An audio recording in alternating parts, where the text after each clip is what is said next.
legal side. Hi, Arinze. How are you doing? I'm doing very well. Thank you very much. Thanks for having me.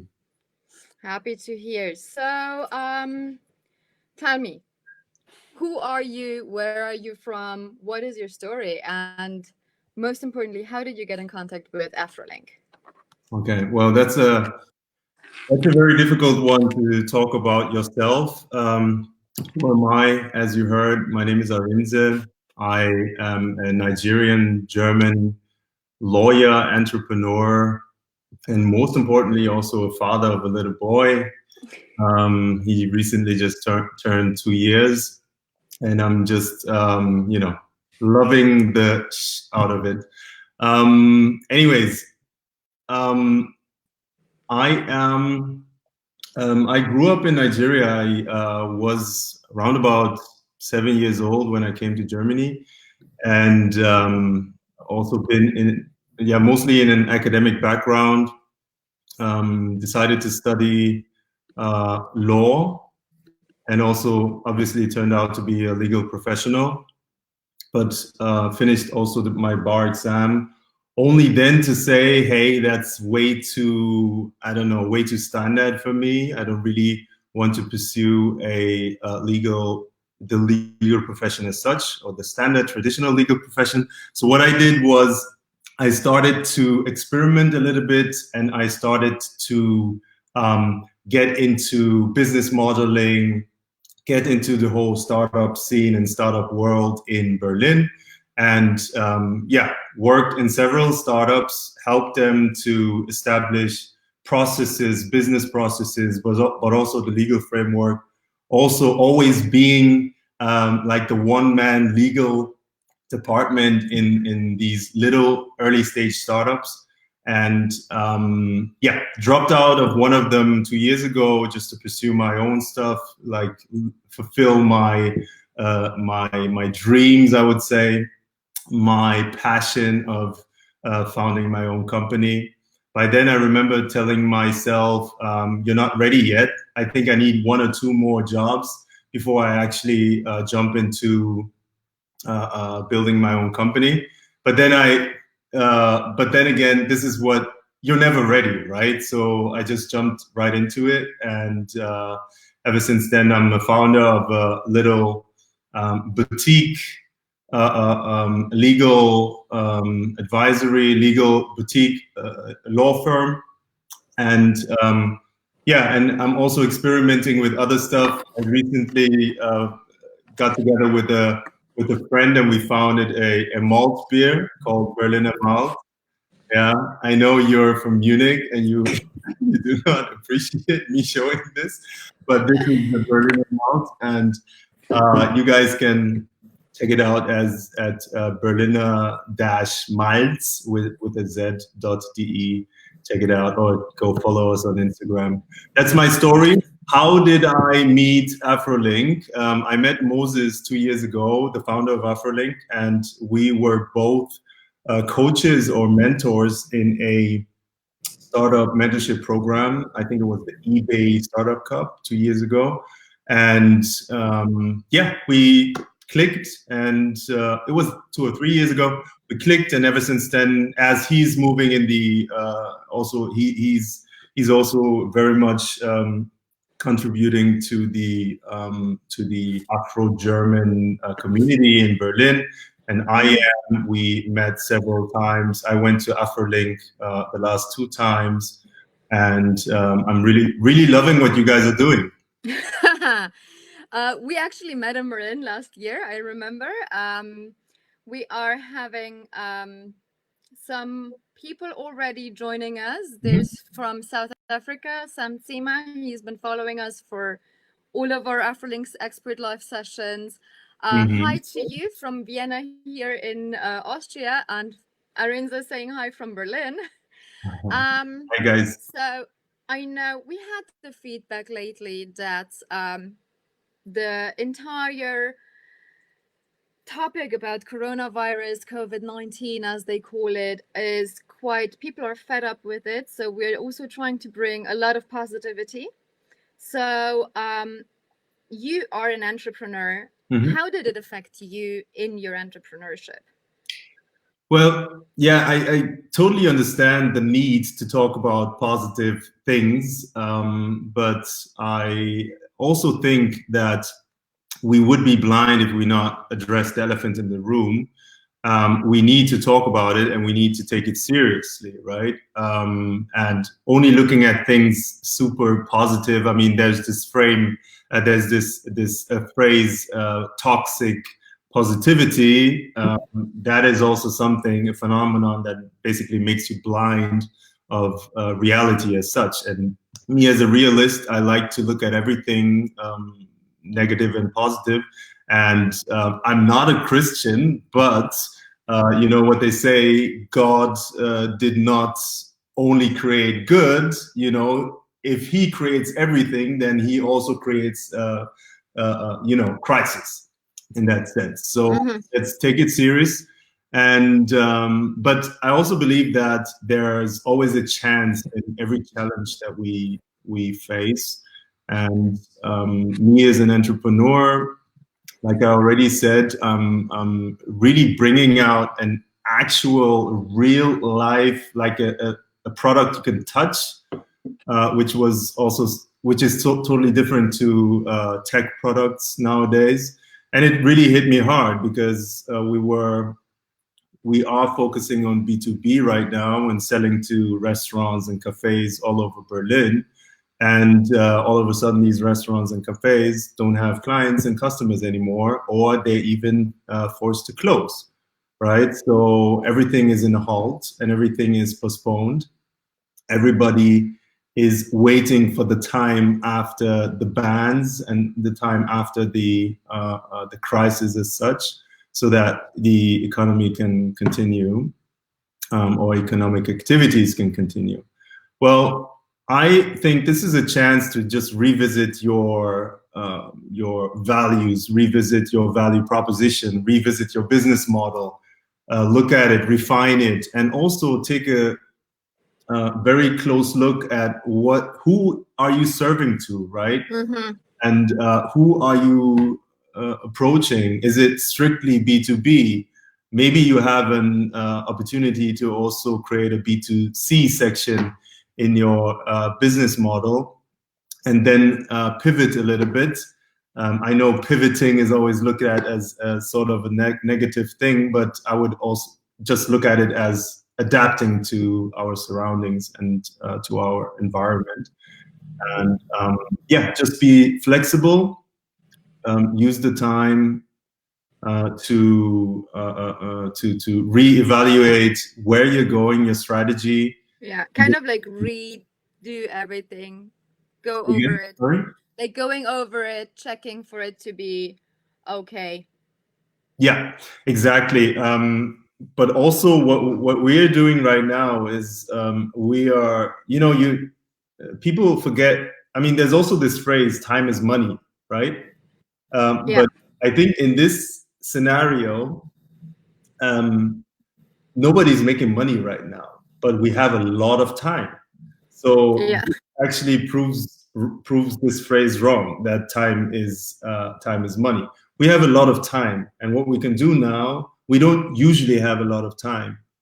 So this can be used to actually create more sustainability in our businesses, more sustainability in the business model. And for example, what we're doing is we're revisiting our marketing material, marketing strategy, our branding, and everything, and actually refining it and creating new materials and getting ready for when everything will open again. Okay. So I know you're not only an entrepreneur, but you are a lawyer. Yeah. So we very much want also to give our community the possibility of saying what kind of legal frameworks are there regarding contracts, like global frameworks that we have, and what, because there's like the small printed details in contracts quite frequently. So contracts could be unimportant or invalid in times of a pandemic. Okay. Yeah. So what do you think? What is your advice to entrepreneurs? How can they, even if there is a crisis, still have new engagement, new contracts validated to go ahead with their business, basically? Because if it's a tech business, I think they can, right now is a very big possibility for them to actually go ahead with their business. Yeah. So what would you give them as an advice? I mean, that's actually a tough one, right? Because this is nobody has seen this coming, right? Not even well, in Germany a few years ago, or everywhere in the world, we also had an economic crisis, 2008, Yes. out of which a lot of regulation was set in place. For example, and we're in Germany experiencing right now what this means. So a lot of companies are making use of Kurzarbeit, which is like the short-term employment. They're sending their employees home for a specific amount of time, which can also reach 100%, right? So they can say, we will shorten your the amount of work that you do at our company, and the government will compensate the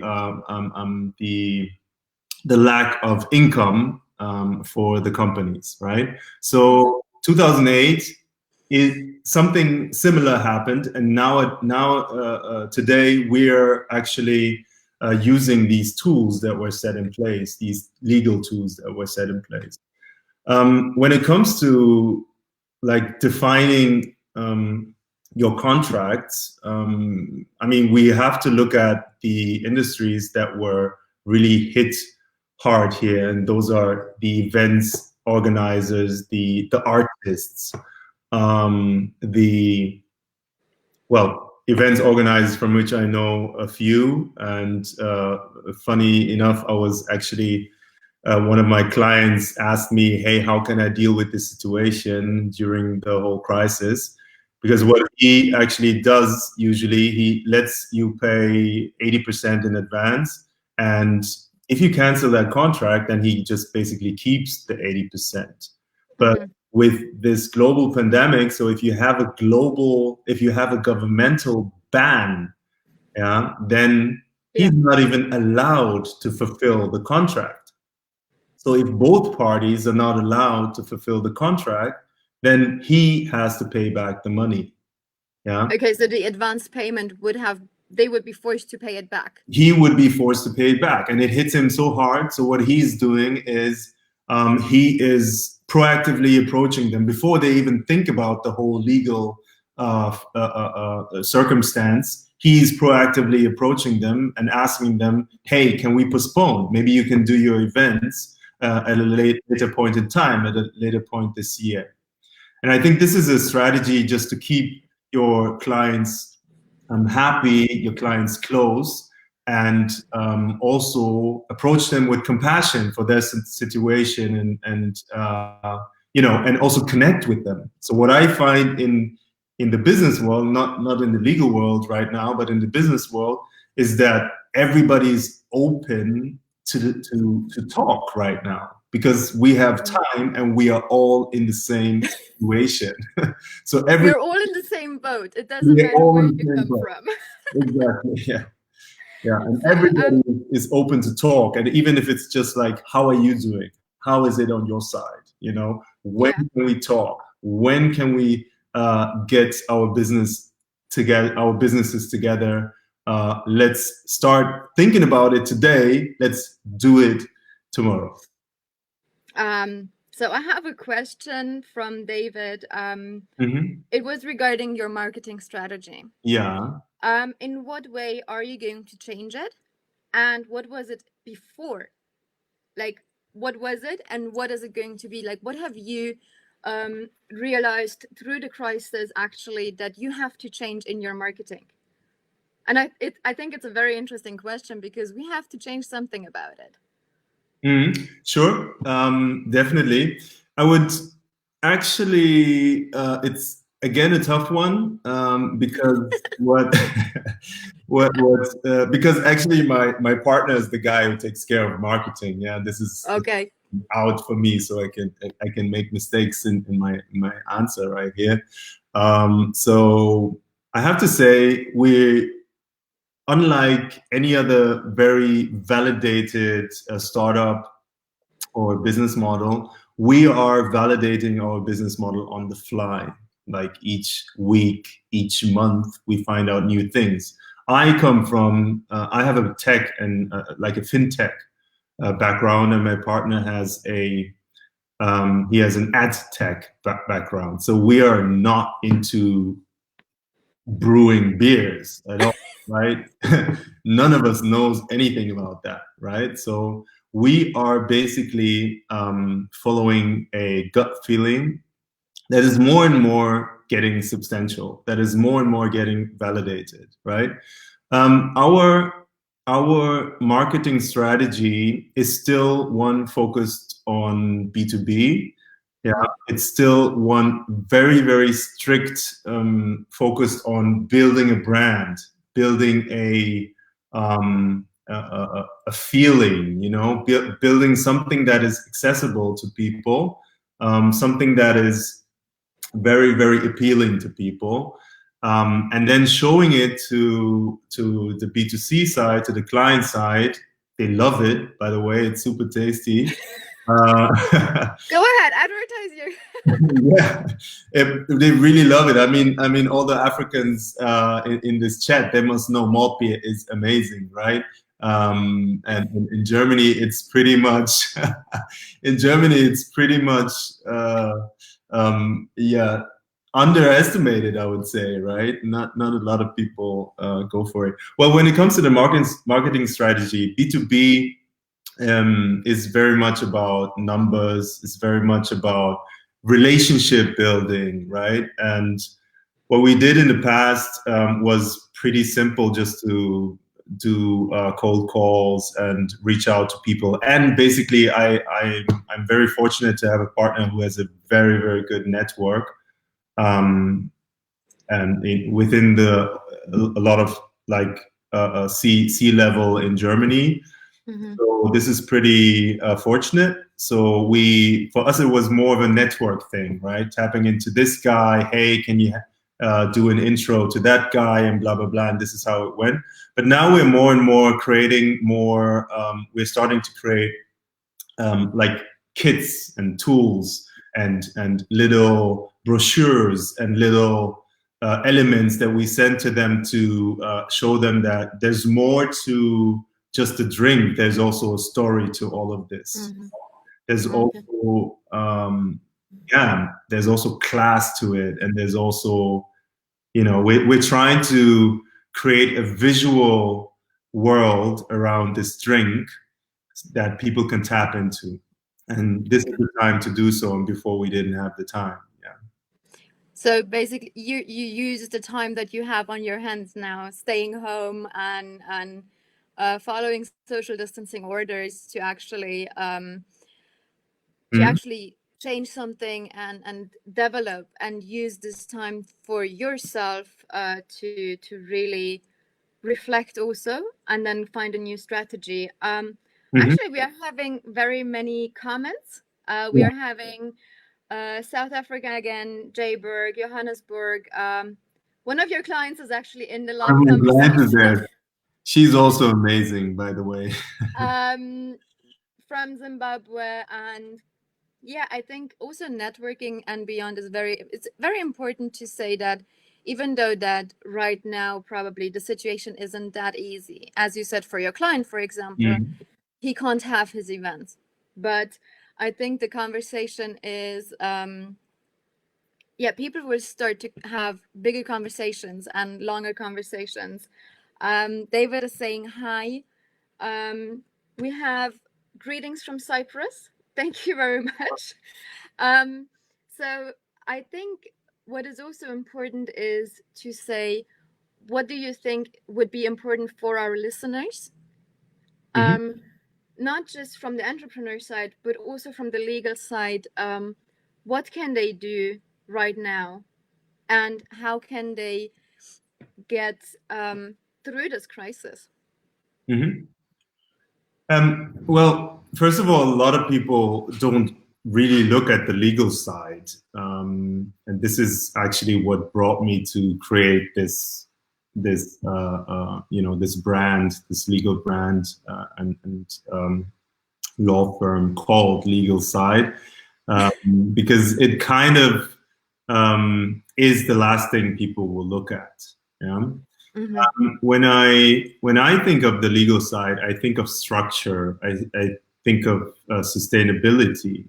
I think of creating frameworks that serve your need.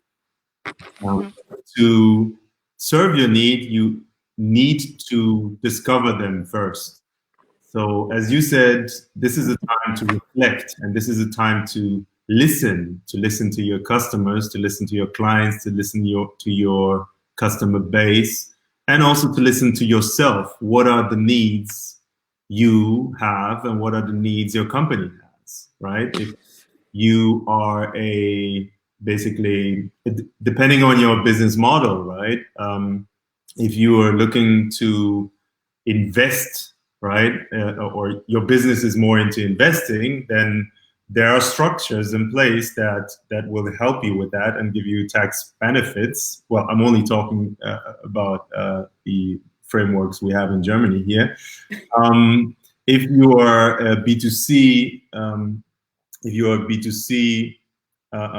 you're a solopreneur, then there are structures in place, there are frameworks in place that will benefit you. If you are a two-man team, a co-founding team, then depending on how much investment you have, depending on how much capital you have, you can start small, you can start big.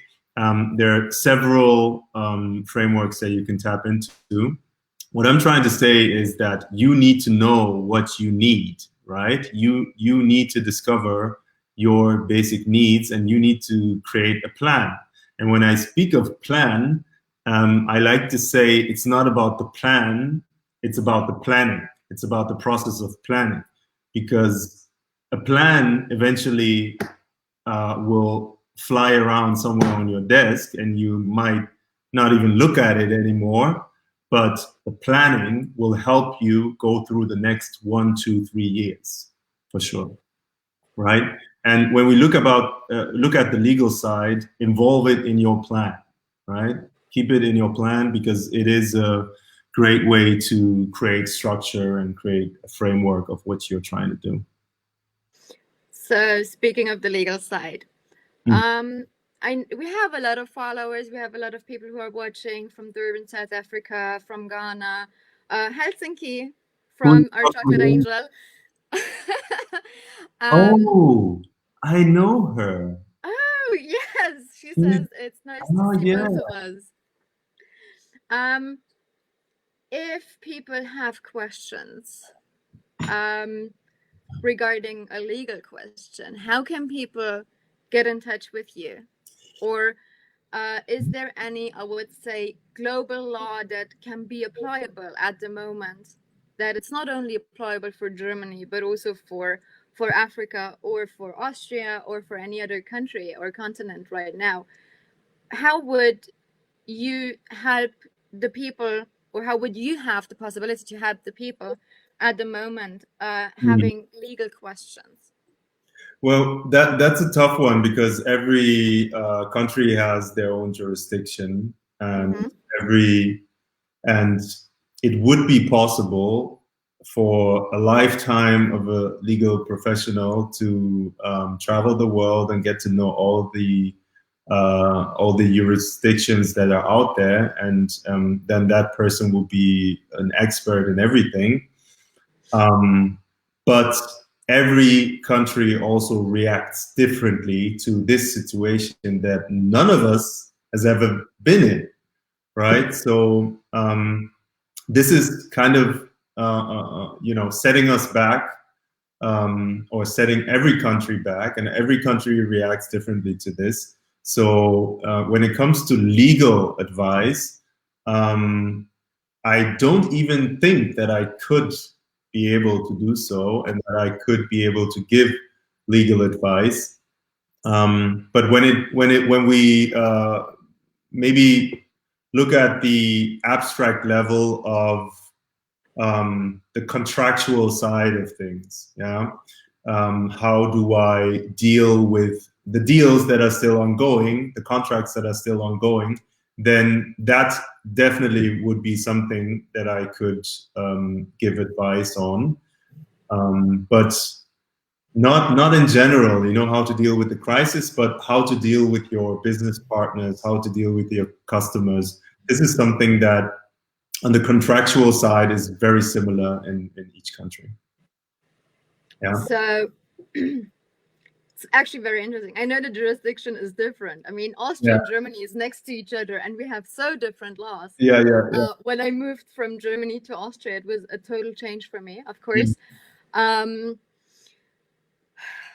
So I know Moses wanted to put this question, and I'm going to put it now. Arinze, how do you think you would be able to support our Afrolynk community with your know-how? Well, I think my know-how, I don't want to call it expertise, because if you call yourself an expert, then you're basically peaking, and from there on it's downwards. So I would never call myself an expert, even though I know this. We are calling you our expert. Yeah, okay. Go ahead. If you do it, it's okay. It's okay. So for me, I'm a very curious person, and I really like to dig deep into business models and dig deep into what the reasoning, the why behind approaches and business models. And I think with me, you would always find somebody who asks a lot of questions, maybe sometimes critical questions, but these would be questions that would try to lead you in a direction that will make your business model more and more sustainable, and also to refine your business model. I am focused on the B2B aspect of things, so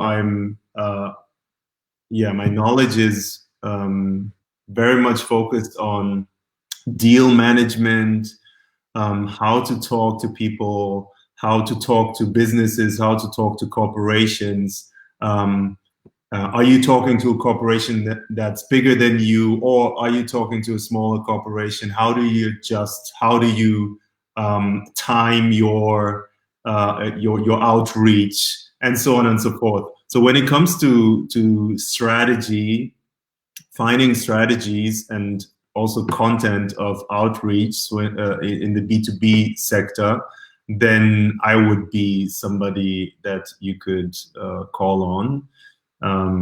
I think that is definitely something I can do. And also I love to set up like business processes and stuff. I love to just do the groundwork, you know, just to be very hands-on and I've done it quite a few times. So this is also an experience that you could tap into. We're having a question from Tunisia. Sameh is asking, how do I not lose customers in this time? Is it in this time? In this time, it is. I think it is a very interesting question, because what we see is that a lot of entrepreneurs are losing customers. So what would be your personal advice to Sameh regarding his question, how does he not lose any customers, or not too many? Well, we all are losing customers right now. I would rather say, how do I not lose liquidity? How do I not lose cash flow? Right? I think this is the more important aspect, right? Obviously, customers bring in cash flow and liquidity, yes. but we are all losing customers right now. There's several initiatives. It's quite funny. It's a company. Hi, Moses. Hi, Moses. There's several initiatives in Germany. We all need to be creative, right? And there's several initiatives in Berlin and in Germany that basically do the same thing. So they turn to vouchers, right? And they say, buy vouchers now, give us liquidity during the time of crisis. Yeah. And then the vouchers you can use at a later point in time and come and collect your services or come collect your goods. Right? This is one very creative approach, I would say, that people are using right now. Also, I think it is a time to reach out to your clients and create and your customers and create a path of communication. Let it be your website, let it be newsletter outreach. Just let them know that you are there for them and you will still be there for them when this is over. And maybe ask them for permission to contact them when this is all over, right? Just create a connection to them. Everybody is doing it right now. And what I find really, really positive in all of this, this thing that is happening to us, this very strange time, is that people are actually moving closer to each other. Due to video conferencing, due to just experiencing the same stuff. Yeah. And like I said, your customers are also experiencing the same thing as you are. Use this as an opportunity to get in contact with them. Use this as an opportunity to connect with them. They are currently feeling the same thing as you are, right? You will never get this opportunity ever again to tap into the feeling of a client. Yeah. I think it's more going onto an emotional basis. So also I think with our expert live videos, and I think this is also that is very important, is we're building our community. And it was said before that building a network is key. And even if we can't get together, join together, sit together, we can still do a lot via technology, a lot via social media. That's our big advantage. I'm just seeing we're having viewers from India, we're having somebody from South Tyrol.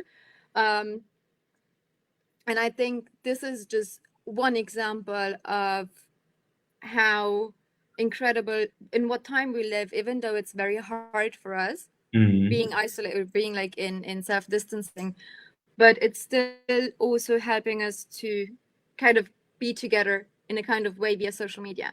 It would be very interesting to see where Sami, his company, comes from or what they do. I think that's also very important to see, because I don't think I can buy a voucher for legal advice from you, can I?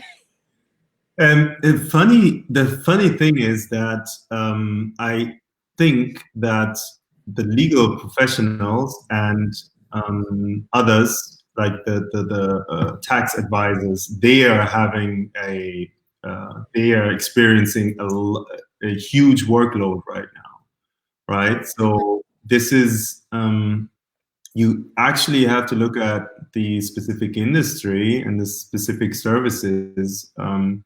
A lot of people have questions right now, and if you have questions, then you run to legal professionals, right? And if you have financial questions, then you run to tax advisors. That's why a lot of business is actually moving into that direction.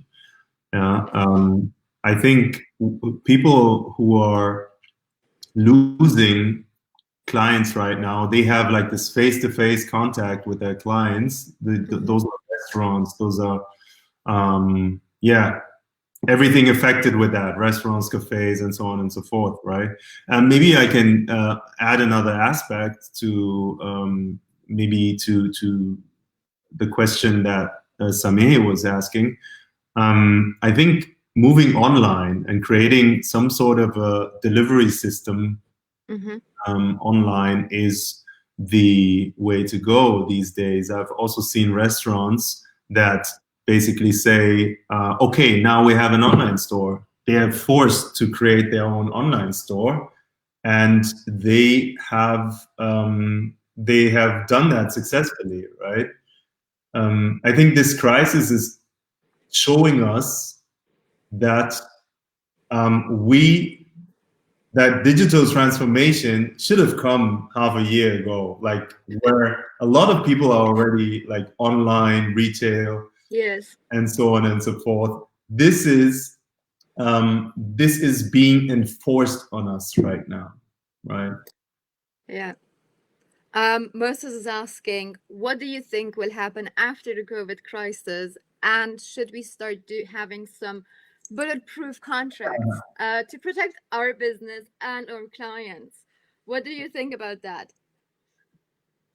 Well, yeah, thank that's again a tough question.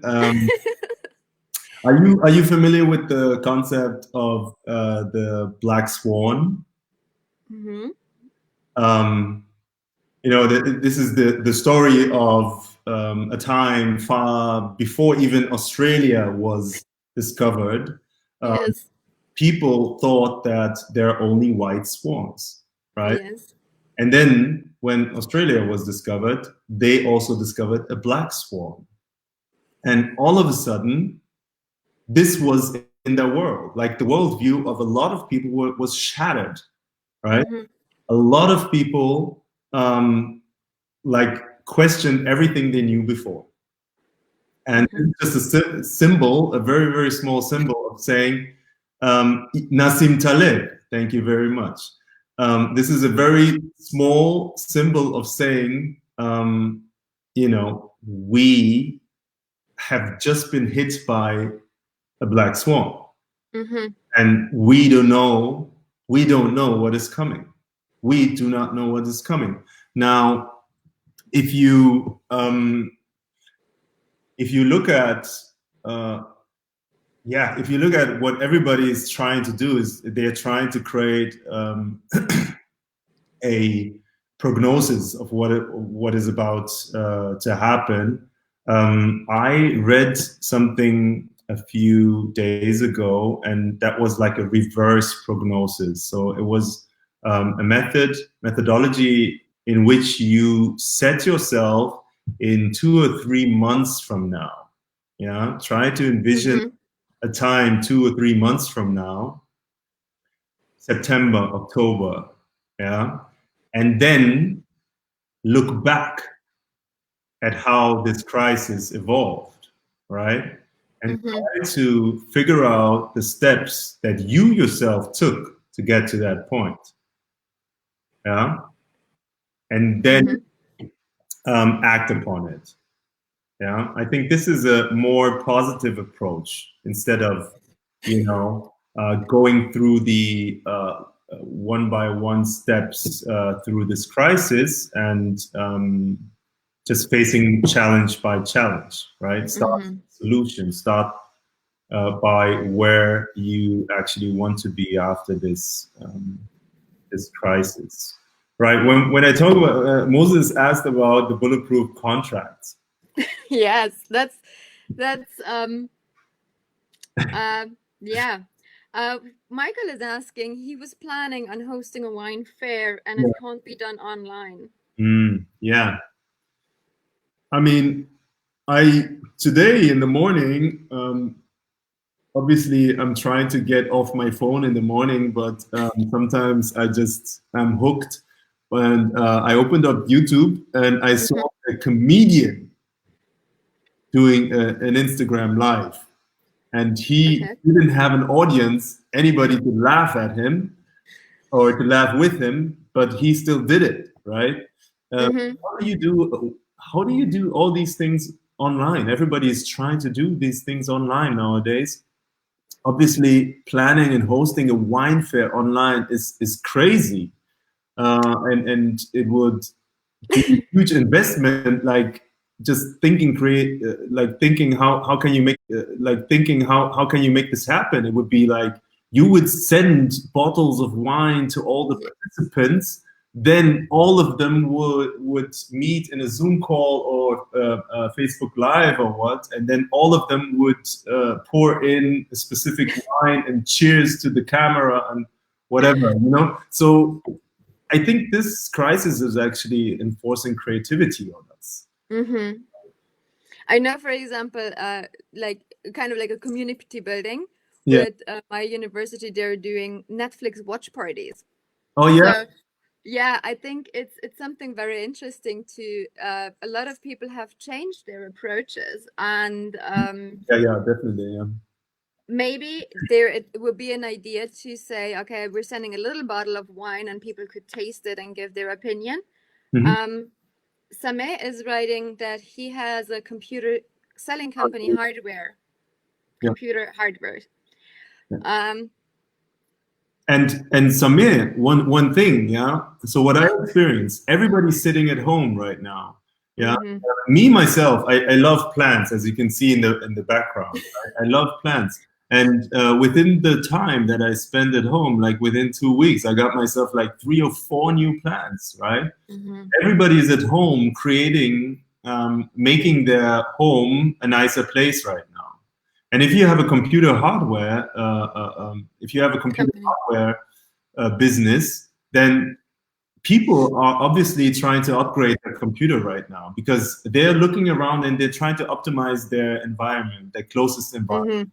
Yeah, and I'm pretty sure it's also computers. So if you're able to get some delivery, some online business, some online website on live, and then you manage to do it as simple as possible, as quick as possible, and then advertise it as good as possible, then I'm pretty sure you will also get your clients. And you can also, I mean, if you have the contacts of your clients, you can basically just write them and give them ideas, you know, how about optimizing, how about upgrading from this processor to this processor? How about getting a new graphic card? Or how about getting a new display and stuff like that? People are optimizing their interiors right now. I mean, yeah, everybody. I think it's also that you can actually put the idea of people like, maybe people are like satisfied with what they have, but if you like write it in a newsletter, it would be like, what do you think about a new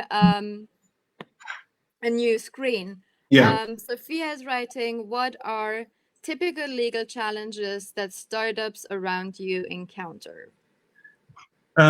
Yeah, so let me think about it. Well, I think startups around me, they first of all take a lot of things very lightly, and the legal side very lightly, and they tend to bring it in or bring expertise and bring knowledge on the legal side in when it's almost already too late. Let me give you an example. If you as a founder, you are thinking about creating a business with another co-founder, then well, I've experienced this in the last few weeks a lot. There's a way of saving a lot of money, up to like 30% of the dividends that are paid out once your startup is profitable, or the profits that are paid out once your startup is sold. Right?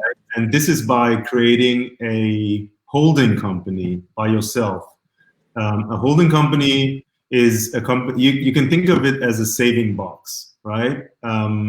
Whenever you get money into the holding, it stays in the holding, and it's only being taxed the full amount,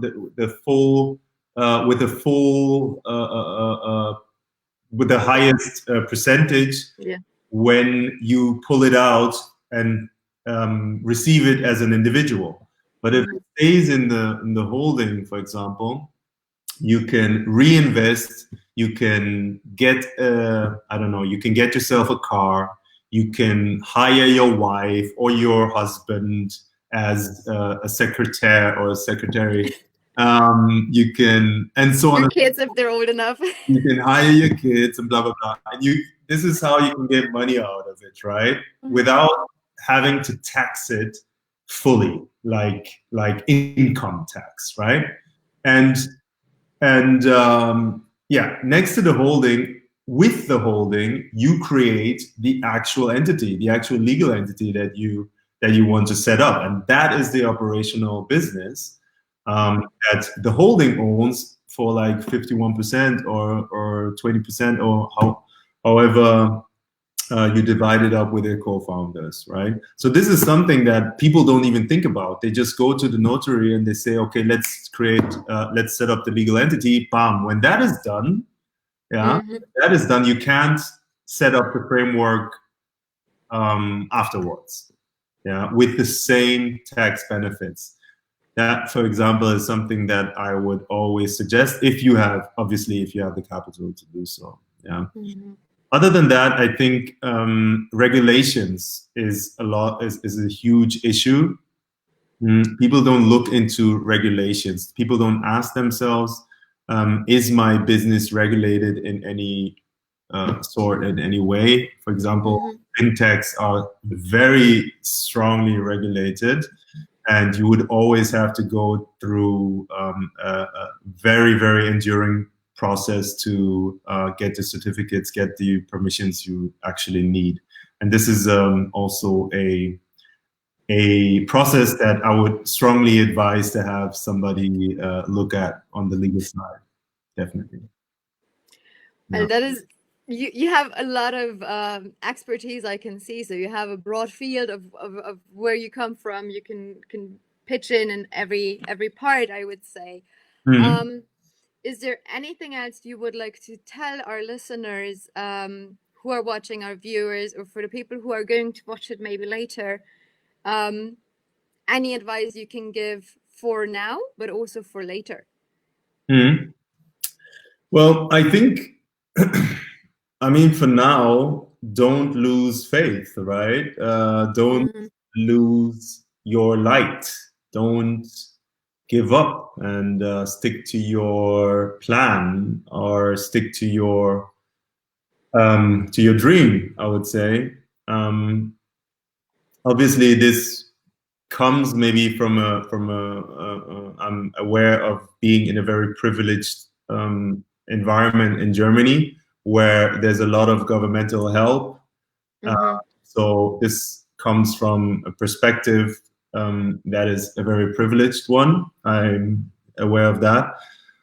But there's this one saying that brought me through darker times when it was not, when it was also as dark as we're seeing right now.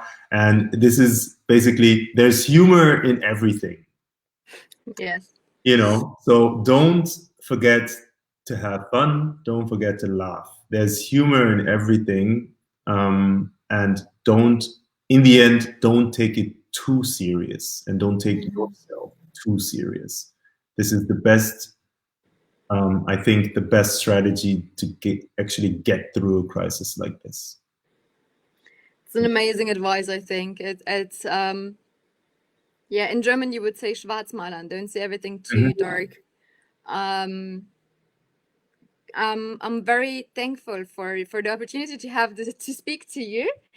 I'm very thankful for you to join us on our Expert Life session. I'm looking forward to seeing you in Berlin sometime when we will be able to travel again. Thank you very much, Arinze. Thank you for the great talk. Thank you very much, and thanks to Afrolynk and Moses for putting this together. You guys are great. Hope to see you guys soon, also in Berlin, and also to the network.